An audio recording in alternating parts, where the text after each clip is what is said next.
We have a variety of arm curls in the standing position. And for each one, we're going to manipulate the grip or the handle, and we're also going to manipulate, for some of them, the adjustable arm. So pay close attention because there's going to be very specific things for specific types of curls. Now, the first, more standard curl is typically performed with the palm facing forward the whole time.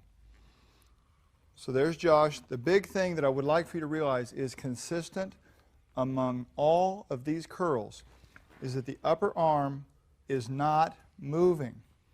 This is the hardest thing to do because people like to try to move a lot of weight rather than work the muscles that they're really interested in. So you'll see people bending their whole torso. Show them that, Josh, where people do the whole body thing. Folks, that does not enable your arm muscles to work any harder. That uses everything else. And then you'll see people as they come up, they move their whole arm up. And that's shoulder muscles. That's not helping. That's taking away from it. So let me just say now and have it cover all of these versions of curls we're going to cover is this upper arm, where it starts is where it stays. So the only motion is the forearm moving at the elbow in this nice little circle or arc. So you see he's not really curling up. Watch how he's curling forward and up and in. Think about that, and this upper arm will stay still. So now, here's the first one.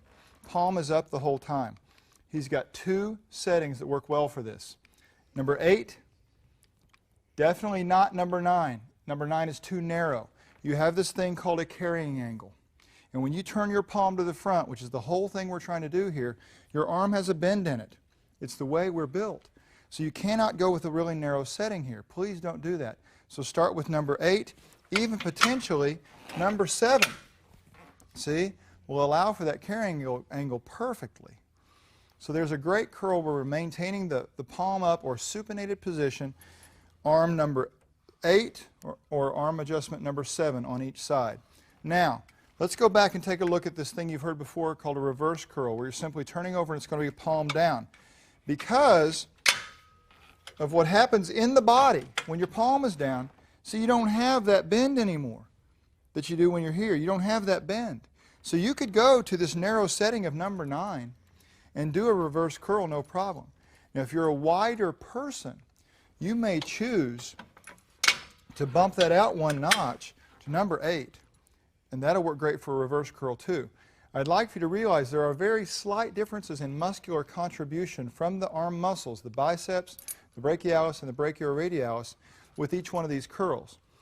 It's most dramatic probably, I mean, you're not getting rid of your bicep, but the thing you'll probably notice most when you flip your arm all the way over is that you start noticing more of the brachioradialis. You haven't eliminated this, but you're just noticing this more, so there's a slight change in what's working. So rest for a second there, Josh. The next one I want to show you is the hammer curl. So what we're going to do is allow this grip to slip to this more vertical thing, and you might even have the grip itself might even slide on the webbing as you're doing it. I don't know. Just see how it works. But Josh has actually grabbed all the way around. But the idea is now that we're keeping the thumb up, so it's not palm down, it's not palm up. It's palms facing each other. And again on this we've got two possible settings. You could be at number 9, the closest one, because when your palm is in this position, your arm doesn't have the carrying angle. That only exists in the first one we looked at. So you could be here, or again, a little bit wider person depending on your skeletal structure. You could go out to number 8. Works just fine. So there's 3 versions of the curl so far. The final one is this. I'm going to have him have the same position. You can go ahead and grab these just like you were. So let me show him. We're going to turn this handle so it's in line with the webbing. It's not across it like this. And he's going to grab it so that all that webbing that's pulling on him and the rope is coming off of his pinky side of his hand. And now this gets kind of neat because he can rotate or supinate as he curls and actually have resistance against the supination part. You see, normally we only have the resistance, like if you have a dumbbell and you do supination, there's a resistance on each side of your hand, each side of the dumbbell, so the turning part is not resisted, which is fine.